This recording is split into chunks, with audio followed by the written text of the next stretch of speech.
We continue now at the top of Daf Yomi Gemara in Mesechet Sanhedrin. This is Sanhedrin Daf 10a. Rava continues his statement, Ploni Baal Ishti. Let's say a person says, so-and-so had relations with my wife. So hu va'acher mitzdarfen lahargo. So this person, this husband who's testifying, and someone else, they can join together to be two witnesses in order to have the man killed, avalo laharga, but not to have the woman killed, not to have his wife killed. And Rashi explains, Ploni Baal Ishti avalo laharga, lafisha karov huetzel. The reason is because the husband is considered related to his wife. He can't testify about her. And even though we believe his testimony with regards to the man that's going to be put to death, we don't believe him with regards to his wife. That's exactly like we said on the previous summit, the idea of palginon dibura. We split up his statement to achad dibura because it's really all one statement. He's believed with regards to this one, and he's not believed with regards to that one. As the Gemara continues, what is this teaching us? That we say palginon dibura. But isn't that exactly what we just said earlier? That we say palginon dibura. And the Gemara says, what might you have said? Adam karov etzel atzma amrin. And we say that a person is considered related to himself. The case on the previous summit was when he was testifying with regards to himself. But etzel ishto lo amrin. And maybe by his wife we don't say that. Kamash malan. That's what Rav is teaching us, that we say that by his wife as well. And Rashi explains, Eitzel ishto lo amrinan, we don't say that by his wife, meaning Adam karov l'inyan palginan dibura, meaning this idea about being a relative, and therefore we say palginan dibura, maybe we don't say that by his wife. V'hoelu mehemin ahu dibura l'miktale l'chavre l'ktelu anami l'dida. So maybe we might have thought, since we're believing him with regards to putting that person, that man to death, then also with regards to her, with regards to the wife as well, I might have thought that we put her to death as well. Kamash malon, that's what Rav is teaching us, that we do not do that. Again, we say palginan dibura in this case. And the Gemara continues, V'yamar Rav, and Rava says, Ploni bo al nara hamaorasa. Let's say they testify that so-and-so had relations with a nara hamaorasa. There also the death penalty is involved. V'huzmu, and then they become edim zomim, and they become falsified. So the halach is neherugin, they are put to death, they are killed. However, ve'ein mishalmin mamun, they do not have to pay money in this case, even though there was a monetary amount that also they were trying to be mechayiv. Rashi here explains, neherugin misham ploni, they are killed because of the so-and-so that is now being put to death. However, ve'ein mishalmin mamun, they do not have to pay the money. That's tovas hanoas ksubasa. That would be the amount of the ksuba that they're making her lose. Sharatzu la'afsida, that they're making her lose a certain amount of the ksuba. So there's a certain monetary loss that we can calculate based on that potential loss of the ksuba. The ksuba is only potential money. She isn't for sure getting it. That's why it's called tovas hana. But there again, there is that amount of loss for her, and so that they don't have to pay. My time, what's the reason why they don't have to pay that? The reason they don't have to pay that is because they never actually mentioned the name of the woman in their testimony. They said so-and-so had relations with a na'ara ha'me'orasa. Since they didn't mention her, so therefore laman mafsidi. So who are they really trying to make lose money? They're not even mentioning her in their testimony, and therefore they do not pay mammon in that situation. And Rava continues, Bito shel ploni. Now let's say they do mention her. They say that so-and-so had relations with a na'ara ha'me'orasa who was the daughter of Ploni. They identify her, v'huzmu, and then they're falsified. So neharagin u'mishalmin mammon. So then they're killed, and they also pay money. Mammon lazeh nefashos lazeh, because the money is with regards to one party, and the nefashos, the killing, is with regards to a different party. Like we said on the previous summit, in those situations you do get both punishments. And the Gemara continues along the same lines. V'yamai Rav, and Rava says, Ploni Rava hashor. Let's say they testify that so-and-so sodomized an ox, bestiality, v'huzmu, and then they are falsified. Neheragin ve'ein mishalmin mammon. So in such a situation, they are put to death, but they don't have to pay money. And Rashi explains, Rava hashor v'lo his kiro shor shalmi. The point over here is they didn't mention who owns the ox. So in that case, ve'ein mishalmin demei hashor, they don't have to pay for the value of the ox. Delo yadinan manu, because we don't know exactly which shor it is. The way they testified was just Ploni Rava hashor. So that's why in that case they are neherag, and they are killed, but they don't have to pay money. However, as we said above, shoro shel ploni, if they say it was the ox of so-and-so, they identify the ox, v'huzmu, and then they're falsified, so then in neheragin u'mishalmin mammon, so then they get killed, but they also have to pay money, because they're making the person lose his ox. Mammon lazeh, nefashos lazeh, they have to pay money to this one, money is for this party, and the nefashos is for the other party. And Rashi explains, mammon lazeh lebal hashor, the money is for this person, meaning the owner of the ox, unefashas, and the reason why they're killed, b'shvil ploni harova, because of the rova, since they were trying to have him killed, therefore they get killed.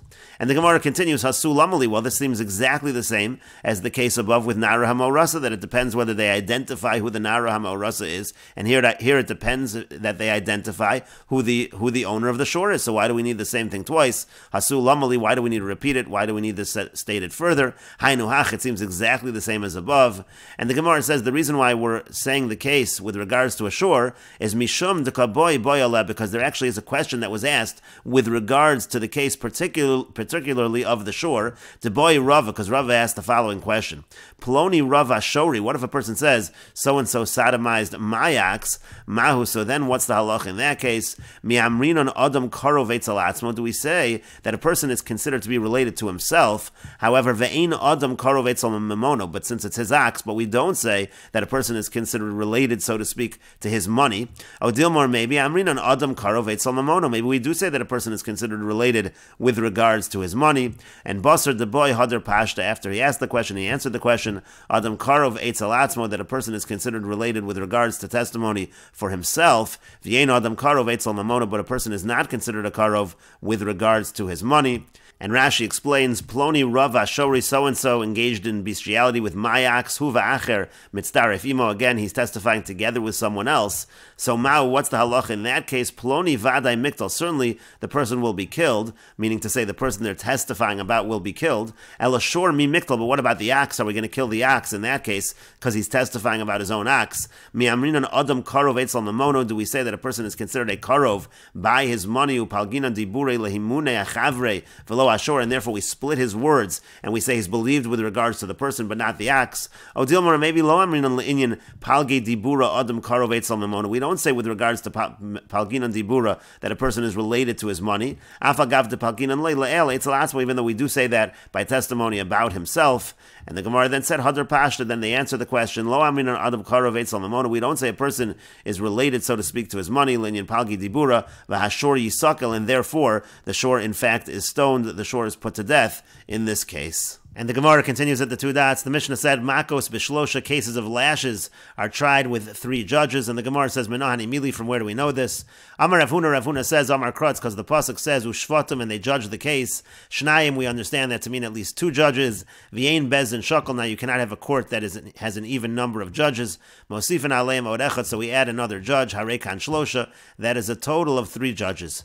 But the Gemara continues, Elameata, but according to that, the Pasuk also says, V'hitzdiku, it says that they're going to say that the one who's innocent is innocent. That's in plural. That's Shnayim. That's another 2 judges. V'hirshiu, and the person who's guilty, they say is guilty. That's Shnayim. That's another 2 judges. Now we're already at 6 judges, plus you have to add 1, so that it's an odd number of judges. Hareka and Shiva. That should be a total of 7 judges. And the Gemara says, no, ahumi boy lay, those words in the Psukkah, v'hitzdiku, v'hirshiu, those are used kede'ula for the teaching of Ula.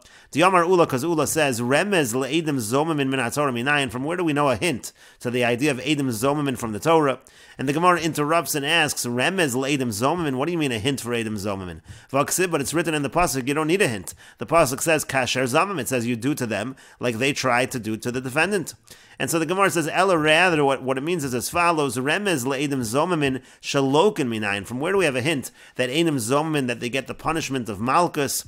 T'chsiv, as it's written in the Pasuk, v'yitzdiku es hatzadik, v'yirshiu es harash, it says that they say the innocent one is innocent, and they say that the wicked one is wicked. Mishum v'yitzdiku es hatzadik, v'yirshiu es harasha, is it because they say the innocent person is innocent and the guilty one is guilty? V'hayam bin hakos harasha, that's why we give malchus to the person who's wicked. What does v'yitzdiku es hatzadik have anything to do with the malchus to the wicked person? And so the Gemara says, Ella, rather, edim she'irshiu es hatzadik. The Pasuk is talking about the following. Witnesses came and they said that the innocent person is actually guilty. They testified falsely. And then other witnesses come and they come along and they say that the person who's innocent, he actually is innocent. And they say that these Edim, they're actually the Rishoyim because they testified falsely.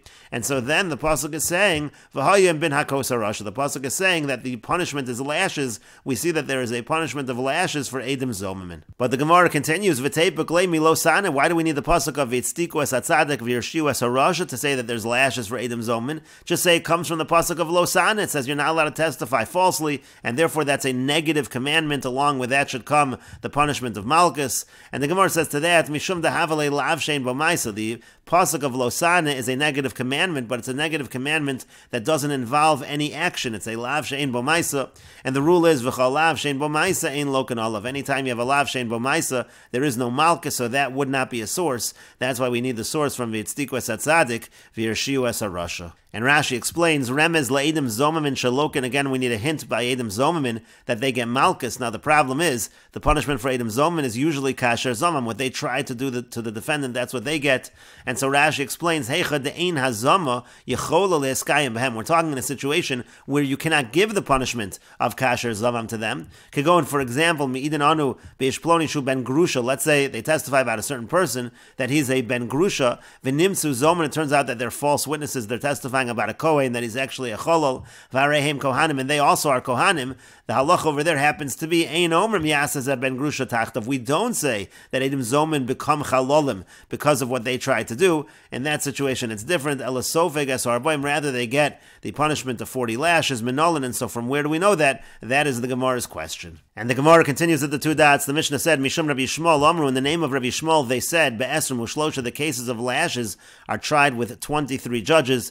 And the Gemara says, my time at Rabbi Shmuel. What's the reason of Rabbi Shmuel? Why 23 judges by cases of Malchus? Amar Abaya says, Asio Rasha Mechayve Misos. We learn it out from a Gzera Shava. It says Rasha by Malchus, and it also says Rasha by those who are liable to capital punishment. Ksiv Hach, it's written over here, V'haya im bin Hakos Harasha. Talking about Malchus, it uses the word Harasha. Uksiv Hasam, and it's written over there, Asher hu Rasha Lamos, that he's wicked, and he needs to be put to death.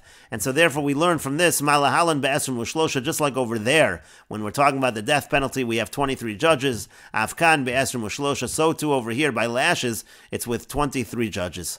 And the Gemara continues with another answer. Rav Amar Rava says, Malchus b'makom misa omedis. Malchus is really in the place of the death penalty. It's almost as if the person really deserves the death penalty, but instead we give him Malchus. That's like a form, so to speak, of the death penalty. It just does not involve actual death, and therefore, just like the death penalty has 23 judges, so too Malchus has 23 judges. But the Gemara continues, Amar Ravacha b'rei de Rava Ravashi. Ravacha, the son of Rava, said to Ravashi, if that is the case, then Malchus is b'makam misa, so umdana lamali. So why do we need to evaluate? The halach is by Malchus we evaluate the person, how many lashes can he take and still survive. We don't want to give an amount of lashes that's going to kill the person, but why do we care? Limchi, let's just give him the lashes. V'mois lemos, and if he dies, let him die, because really we're saying that Malchus is just an alternative form of the death penalty. And the Gemara says to that, Amar Lei said to him, Amar Krutz, because the pasuk says, V'nikle achicha le'inecha, it talks about your brother, and we understand that to mean, Ki mochis agava dechai mochis, that when you're striking him, when you're giving him the lashes, it has to be on the back of a living person. That's when he is called achicha, and so therefore you have to give him an amount of lashes that he will still survive. But the Gemara still asks, Tanya, but what about what we learned in the Braisa? Amdula Kabel Esrim, it says, let's say they evaluated that he can take 20 lashes. We only give him an amount of Malchus that you can divide by 3. And how much would that be? Tamni, sorry, that would be 18. And we will continue with this discussion in the next video on Daf Yud Amud Beis.